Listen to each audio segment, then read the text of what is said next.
subscribe.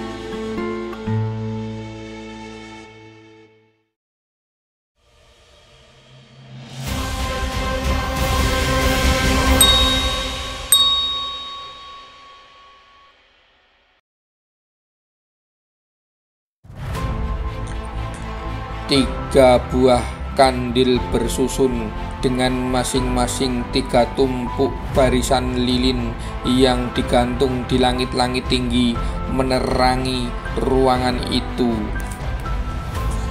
Plafonnya berukir sulur bunga tulip melingkar-lingkar dengan pusatnya terletak pada tiap titik gantungan lampu.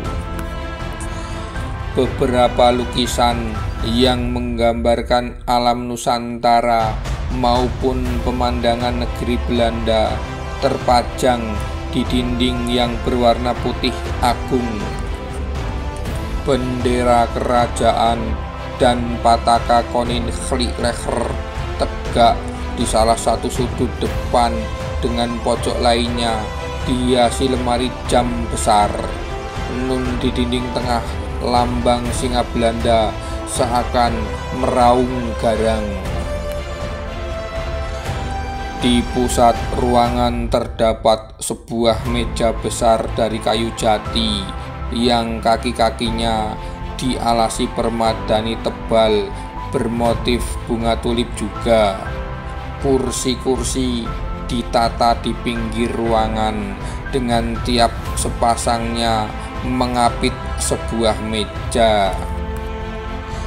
Di meja-meja itu tegak vas berisi bunga segar yang dipetik dari kebun istana, dikelilingi botol wine dan gelasnya. 6 orang anggota Raad van Indi masing-masing beserta asisten mereka duduk di kursi-kursi yang mengapit meja.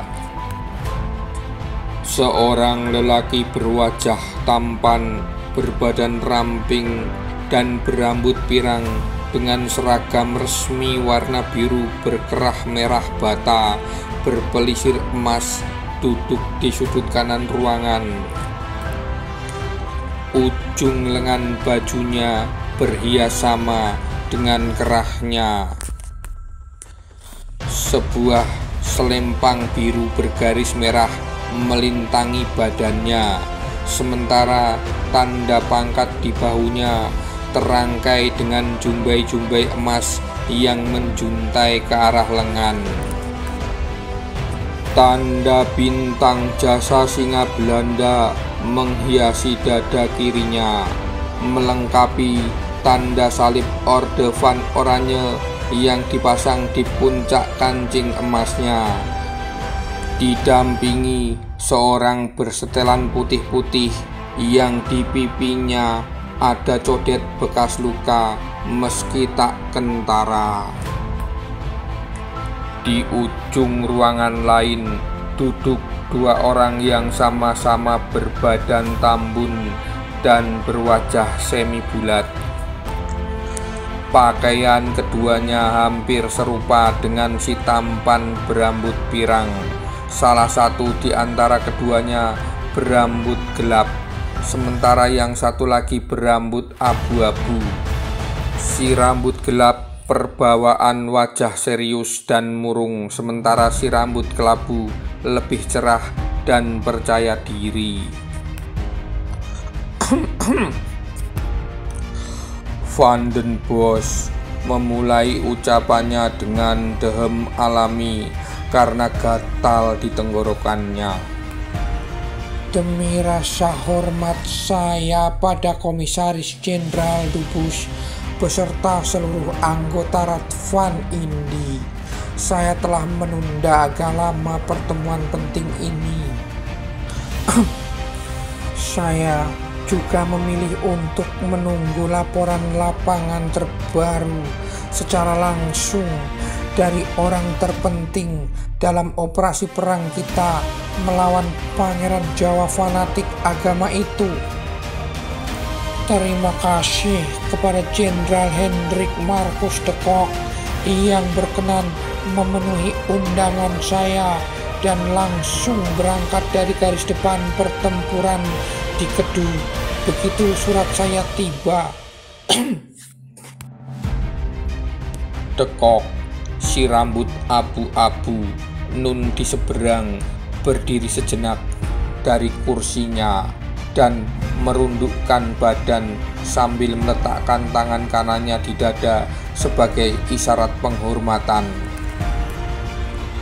Van den Bosch kembali berkata, "Dan karena menunggu Anda, Jenderal, saya lebih lama tinggal dalam buruknya udara Batavia dan terserang gangguan tenggorokan yang menjengkelkan ini," ujar Van den Bosch sambil tersenyum. Dekok tertawa ringan mendengarnya.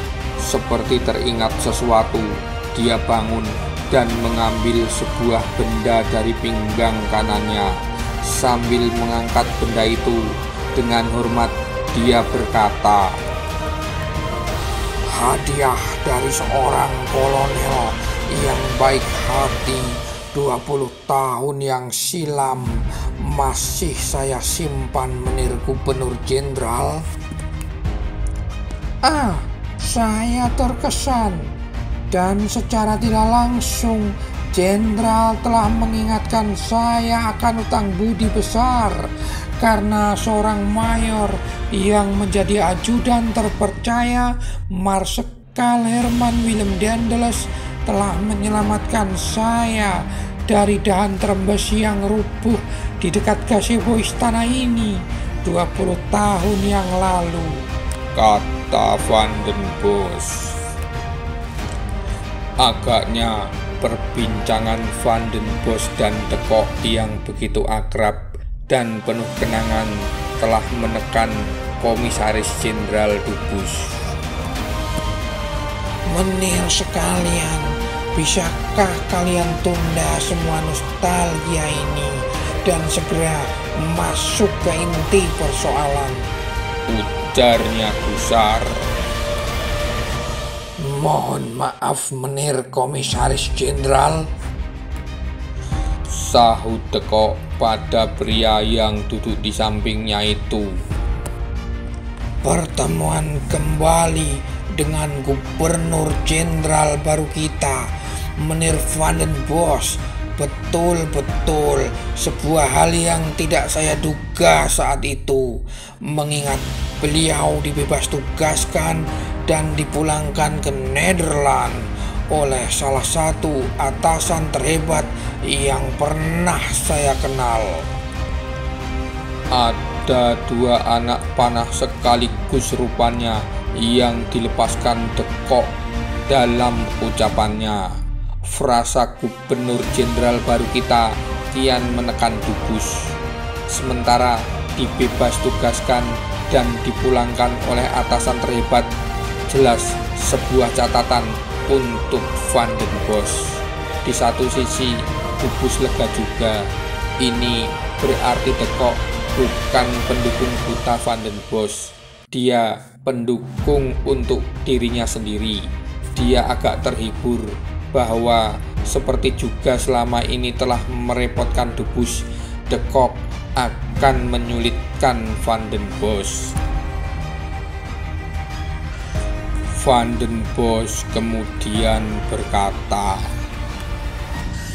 "Dan rupanya nasib saya lebih menyedihkan dari itu.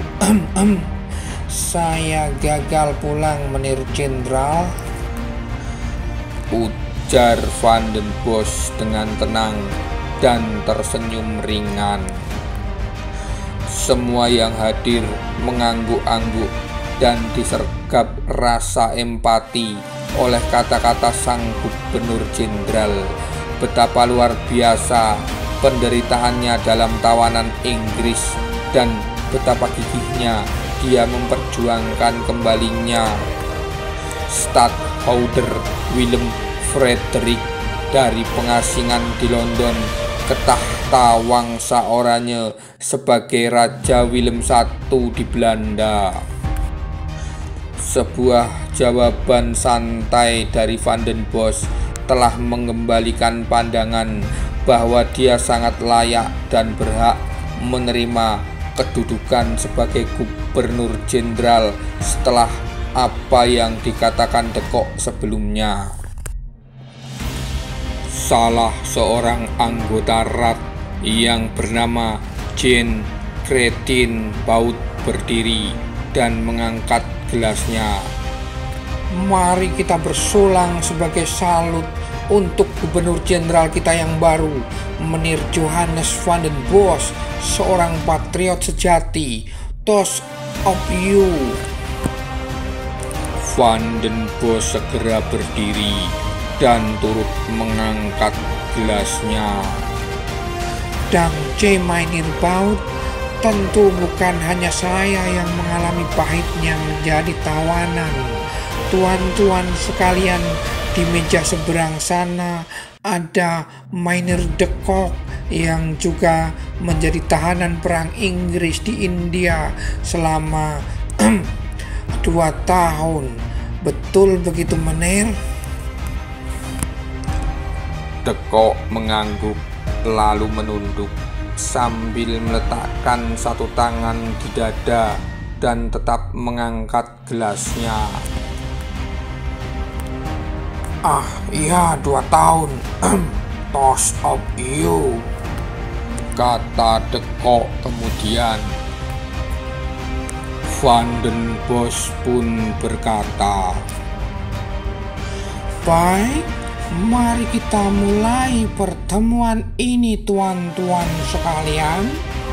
Pertama-tama, tentu saya atas nama Yang Mulia Raja Willem I, juga seluruh kabinet dan khususnya Menteri untuk Wilayah Jajahan, Meneer Pierre van Gobelstrooi, yang baru saja menggantikan Meneer Elout, mengucapkan terima kasih yang sebesar-besarnya atas pengabdian yang diberikan oleh Meneer Leonard Pierre Joseph Dubus de Gisignis sebagai Komisaris Jenderal sejak memangku jabatan yang ditinggalkan oleh Gubernur Jenderal Godard van der Capellen di masa-masa yang berat karena Perang Jawa yang begitu melelahkan dan menguras sumber daya ini. Van den Bos memulai dengan kesopanan yang kian mengundang respek. Dubus pun berkata, terima kasih kembali Meneer Van den Bos.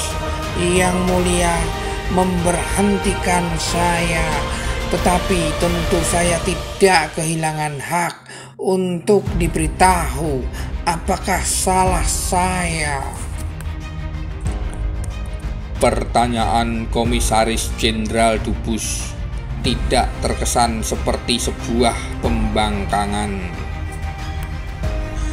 Sekilas, Jenderal Hendrik Marcus De Kock terkenang ucapan bekas atasannya, Gubernur Jenderal Herman Willem Daendels, ketika Jan William Jansen datang membawa surat pemecatan si Gubernur Guntur sekaligus pengangkatan dirinya sebagai sang pengganti atas nama Raja Louis Napoleon yang memerintah Belanda di bawah kekuasaan Kaisar Bonaparte. Tapi ini berbeda, gumam De Kock dalam hati.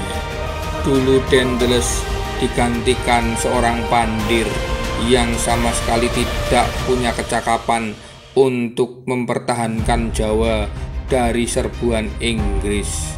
Kini Dubus akan digantikan oleh seorang yang pernah dikenal De Kock sebagai perwira cemerlang yang setia dan amat dipercaya oleh Yang Mulia Raja Willem I di Den Haag. Kemudian Van den Bos pun berkata, Tentu Yang Mulia juga berhak untuk tidak memberi alasan Menir Dubus, tapi Tuan telah meminta agar alasan itu diberikan. Meski saya pribadi, jika menjadi seorang yang dibebas tugaskan, pasti memilih untuk tidak menanyakan alasannya. Sebab ia bisa saja kurang enak didengar. Van den Bosch memberi isyarat pada sekretaris sementaranya, Azebik, yang bergegas mendekati Dubus dengan langkah-langkah sopan, lalu meletakkan setumpuk berkas yang terbungkus sampul coklat dengan segel bertulisan Vertrouwelijk warna merah. Dubus mengira dia akan menghadapi berbagai tuduhan langsung lewat kata-kata yang mana dia telah siap dengan jawaban dan kemampuan retorikanya. Rupanya Van den Bosch memang beda. Dia jauh lebih rapi daripada yang dia duga. Dia harus berhadapan dengan tumpukan dokumen. Sial, umpatnya dalam hati. Dengan penuh hormat, karena pembahasan selanjutnya adalah tentang bagaimana cara kita segera menghentikan kejahatan orang yang bernama Diponegoro ini dan upaya-upaya yang harus kita tempuh untuk memulihkan keadaan keuangan Government Hindia Belanda, sekaligus juga memberikan kontribusi kepada pemerintah kerajaan yang sedang dalam kesulitan serupa di Eropa. Saya memberi pilihan mereka kepada Menir Dubus, apakah akan tetap mengikuti pertemuan ini atau berkenan meninggalkan ruang rapat kami. Dekok lagi-lagi berdecak kagum, halus, tajam, gesit, tepat sasaran, efektif, dan efisien. Dubus rupanya tidak terlalu memperhatikan ucapan Van den Bosch barusan. Setelah menyobek sampul dokumen yang diulurkan Azebik, dahinya langsung berkerutan membaca berbagai lembar yang penuh dengan catatan kesalahan yang dia lakukan sejak awal menjabat, disertai berbagai lampiran bukti yang sukar dibantah. Gila, pikirnya. Van den Bosch menunda-nunda pertemuan serah terima jabatan ini bukan karena menanti kedatangan Dekok. Dia dengan begitu cermat menyusun daftar penyimpangan dan penyalahgunaan kekuasaan Dubus hingga pertemuan ini benar-benar bernuansa penyingkirannya tanpa ada kesempatan baginya untuk membela diri. Sayangnya, sejak kedatangan Van den Bosch, dia malah sibuk merapikan berbagai hal yang dia anggap bisa membahayakan dirinya di depan pemerintahan baru. Apesnya, semua dokumen yang dia sudah perintahkan untuk dimusnahkan ternyata tertampil utuh dan rapi di dalam berkas-berkas susunan Van den Bosch ini, disertai berbagai hal lain yang tidak dia kira akan menjadi bahan memojokkannya. Bahkan sejak dari hari pertamanya menjabat, satu kesimpulan akhirnya diambil Dubus: ada pengkhianat di antara staf kepercayaannya selama ini, dan dengan mudah dia pun hendak meneriakkan satu nama. Van den Bosch pun berkata, "Bagaimana Menir Dubus? Apakah tetap hendak mengikuti pembahasan ini ataukah beristirahat saja di kamar tamu istana? Saya lihat sepertinya Tuan agak kurang enak badan dan berkeringat. Kamar tamu istana, tamu lagi-lagi. Dekok meringis menyaksikan kerapian Van den Bosch menggulung rezim lama Dubus ini. Iya, barangkali begitu. Bolehkah saya meminta agar Tuan Azebik dapat menemani saya sejenak, agar kami bisa berbincang berdua, Menir Van den Bosch? Ada hal penting yang perlu saya sampaikan kepada beliau, kata Dubus kemudian. Azebik yang berada di samping Van den Bosch sudah menduga akan jadi sasaran ketertekanan Dubus hari itu, tapi tetap saja dia kaget dan keringat dingin pun mengaliri tengkuknya. Menurut saya, sebaiknya Menir Dubus tetap berada di ruangan ini, kata Dekok tiba-tiba. Van den Bosch segera tahu maksud jenderal itu. Dekok berkata kembali, bagaimanapun juga kita perlu menelaah semua kebijakan yang diambil pada periode sebelumnya agar dapat merumuskan langkah-langkah lanjutan yang lebih tepat. Saya ingin agar kita adil kepada Menir Dubus selaku mantan komisaris jenderal, bahwa meskipun saya banyak tidak setuju pada berbagai kebijakan beliau yang memang akhirnya menemui kegagalan, ada beberapa catatan positif yang patut dikemukakan sebagai apresiasi. Azebik merasa bahwa kata-kata Dekok telah menyelamatkannya dari situasi rumit yang dia hadapi. Meski seakan mengandung apresiasi, tentu saja Dubus kian merasa terpojok dengan apa yang diucapkan sang jenderal. Masalah terbesarnya adalah keterlibatan Azebik dalam mafia persenjataan yang dikepalai Dubus sendiri, bahkan sejak 25 tahun di Eropa. Dugaan mengambil keuntungan dari terjadinya peperangan di Sulawesi, Sumatera, dan Jawa, bahkan penyelundupan serta penjualan senjata ke pihak musuh jelas bisa menjadi kasus yang menghancurkan karir dan merenggut hidupnya. Van den Bosch agaknya memilih menutup rapat kasus itu, asal dia betul-betul mau membantu menyingkirkan Dubus dari politik pemerintahan jajahan Hindia Belanda.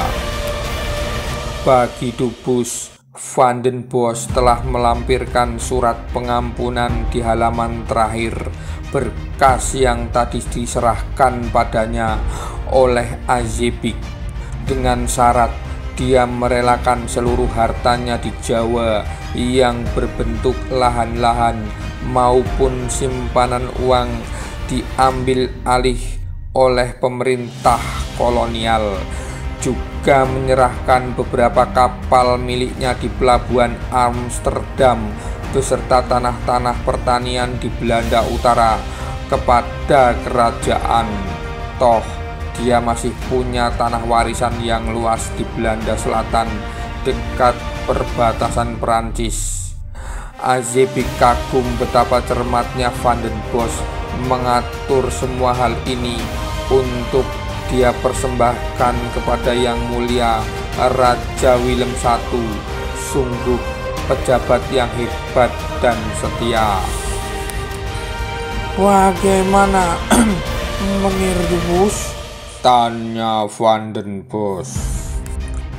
Dengan begini, Dubus merasa Van den Bosch telah berlaku baik kepadanya.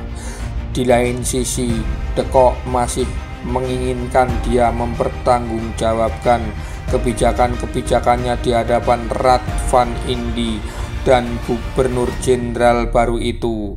Barangkali juga agar Panglima tertinggi Angkatan Perang Hindia Belanda itu tidak terlalu disalahkan atas Perang Jawa yang berlarut-larut.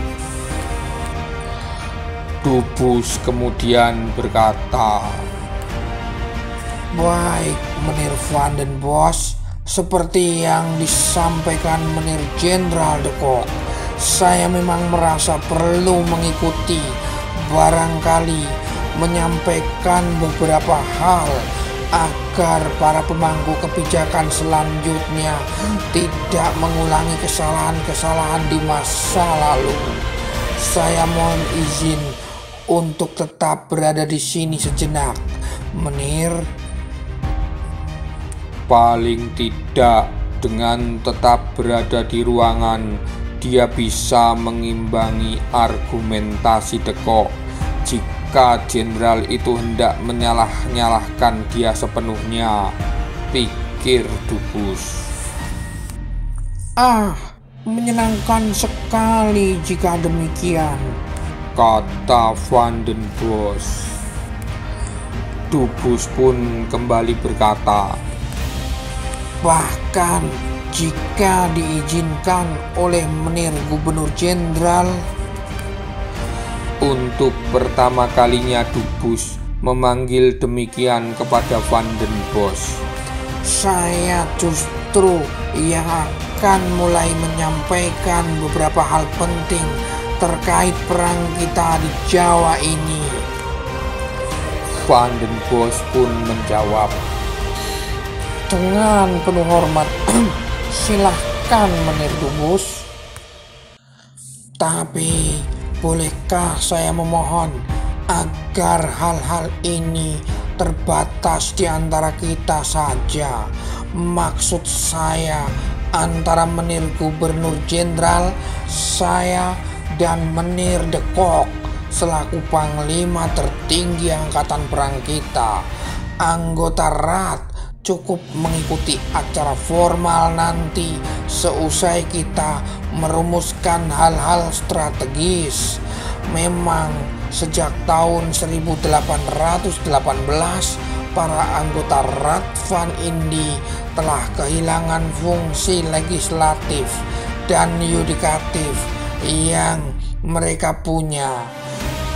Sejak lembaga itu berdiri pada tahun 1609 di masa VOC, Dewan itu kini hanyalah semacam lembaga penasihat resmi Gubernur Jenderal, kata Dubus.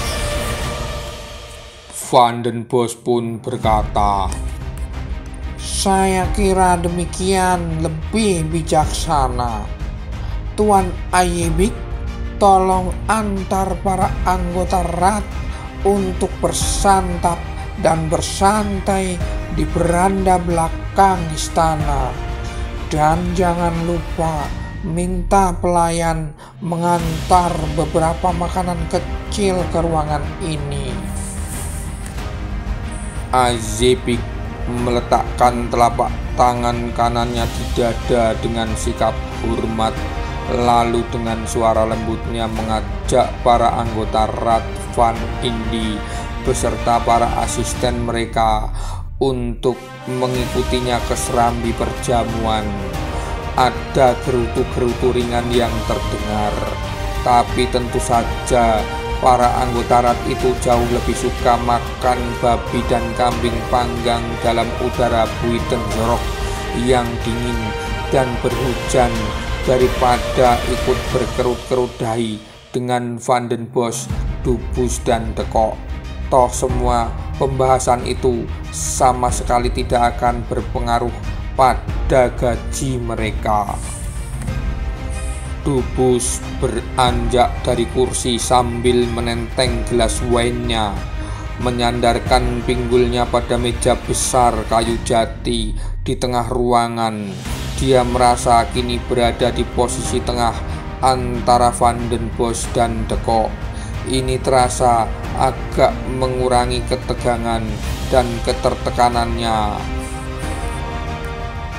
Sesungguhnya memang sejak awal, ujar Dubus dengan suara bergema, para pejabat kita tidak memahami hakikat perang yang kita hadapi di Jawa.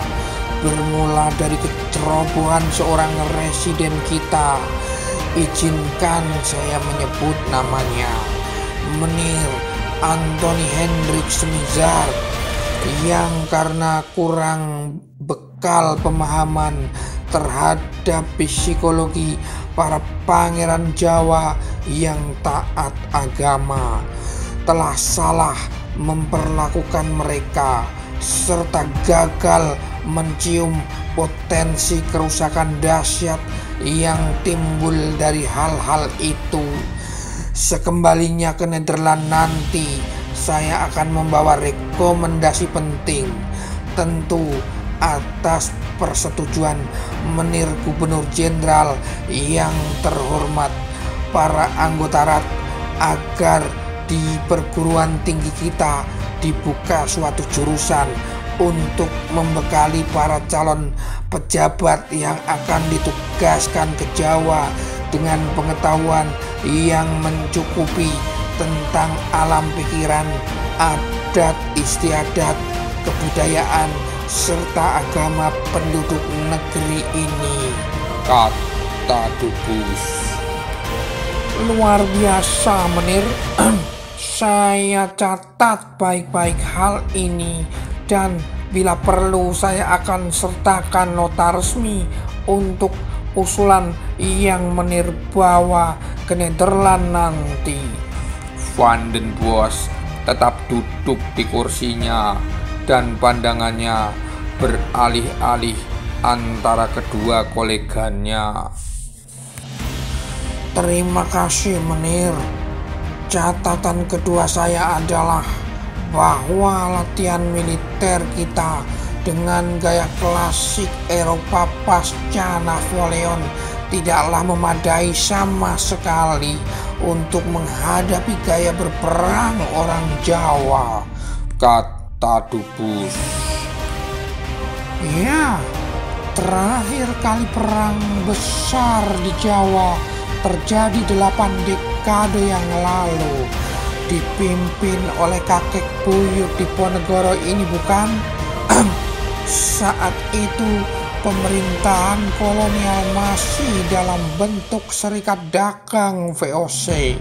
Di masa Marsekal Daendels ada pemberontakan Raden Ronggo Prawirodirjo, tapi skalanya jauh lebih kecil dibanding perang Diponegoro ini, kata Van den Bosch. Betul, Menir Van den Bosch. Menir Dubus juga benar, timpal De Kock. Sejak awal sebenarnya kita berhadapan dengan sebuah perang rakyat yang harus dihadapi dengan strategi anti gerilyanya yang dinamis, bisa bergerak cepat, efektif. Orang Jawa sangat mengenal medan dan iklim yang ada, sementara kita tidak. Mereka juga mahir bertempur sekaligus gigih dengan senjata dan berbekalan terbatas. Selama 3 tahun pertama perang ini, mereka telah membuat kita kebingungan, kelelahan, dan nyaris tidak memberi kesempatan terjadinya perang terbuka biasa. Barangkali Menir De Kock hendak mengingatkan saya akan kesalahan saya di awal perang ini, ujar Dubus dengan senyum kecut. Iya, saya akui sebagai bekas tentara yang berperang di medan Eropa bersama Kaisar Napoleon. Dubus mencoba menekankan kebanggaannya ini, tapi sejenak kemudian dia sadar Van den Bosch yang pembela setiawangsa oranye pasti tidak akan terkesan sama sekali akan hal itu, bahkan mungkin semakin benci padanya. Iya, pengalaman semacam itu membuat saya melihat yang terjadi di Jawa juga bisa diatasi dengan pendekatan yang sama. Tapi saya gagal meski telah mencoba terjun langsung ke lapangan pada September 1827 untuk menekan lawan agar mau bernegosiasi. Dalam hal ini saya berhutang budi pada Tuan William Stafford, penyewa tanah dari Inggris yang telah mencoba menghubungkan saya dengan Kiai Mojo, orang terpenting kedua pasukan pemberontak. Ternyata siasat Levi Enmasih untuk mengerahkan penduduk memerangi mereka serta terobosan cepat untuk memukul kekuatan musuh harus saya akui tidak bekerja dengan baik. Seperti yang telah saya kemukakan kepada Menir Komisaris Jenderal jauh sebelum itu, sahut Deko sambil tersenyum. Tentu saja saya punya referensi, Menir. Jenderal Lazare Hoche yang termasyhur selama revolusi Perancis berhasil mematahkan pemberontakan penduduk Vendée di Perancis Barat pada pertengahan tahun 1790-an dengan siasat serupa, ditambah tindakan militer yang bengis terhadap model perlawanan Jacquerie, perlawanan para petani. Pada mulanya saya rasa di Jawa tipikalnya sama, kata Dubus. Dan ternyata berbeda. Adapun saya telah mengusulkan stelsel benteng yang sangat tepat untuk kontra gerilya di Jawa, tetapi Menir Dubus keberatan, kata Deko. Iya, tapi persoalannya memang stelsel benteng yang Tuan Deko usulkan saat itu benar-benar tidak bisa saya bayangkan karena besarnya anggaran yang harus kita sediakan. Sementara saya mewarisi keuangan yang karut-marut demikian parah dari Gubernur Jenderal Godard van der Capellen, kata Dubus.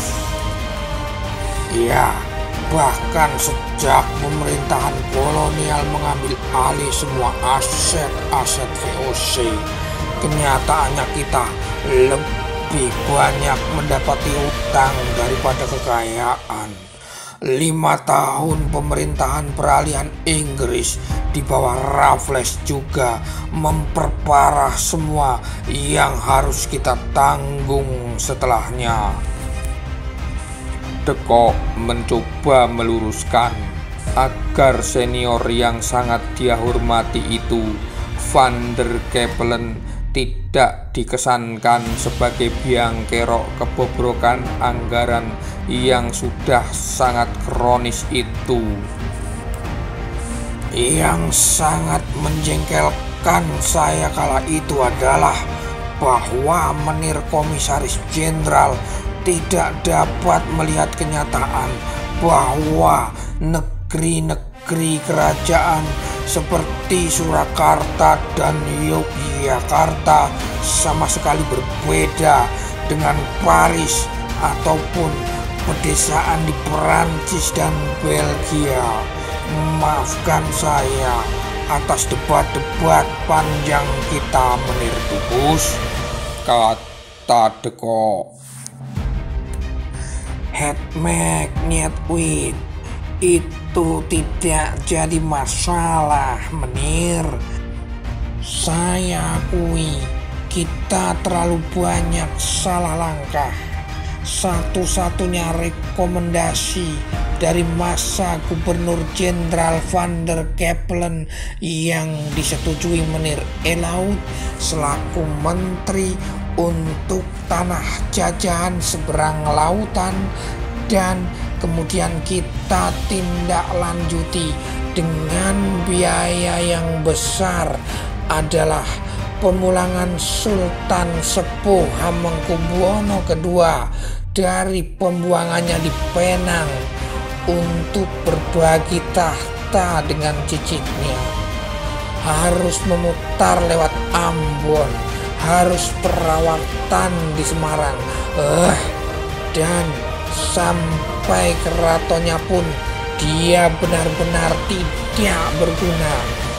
Semula kita berharap dia bisa membuat anak-anak dan cucunya melunak, tapi ada kecurigaan bahwa diam-diam dia justru mengirim dukungan dan bantuan untuk Diponegoro dan keluarganya. Yang jelas kepikunannya juga istrinya Ratu Sultan yang serakah dan berasal dari kalangan jelata malah menyebabkan demoralisasi keraton kian parah, kata Dubus. Saya rasa kita hanya memberi Sultan tua itu tumpangan pulang cuma-cuma agar dia bisa mati di keratonnya, kata Van den Bos. Dubus dan Deko mencoba tertawa sambil menahan rasa pahit di dada. Setidaknya dia terhukum dengan tidak dikuburkan bersama para leluhurnya di Pacimatan Imogiri. Keadaan perang memaksa dia dimakamkan di kota gede, ujar Deko.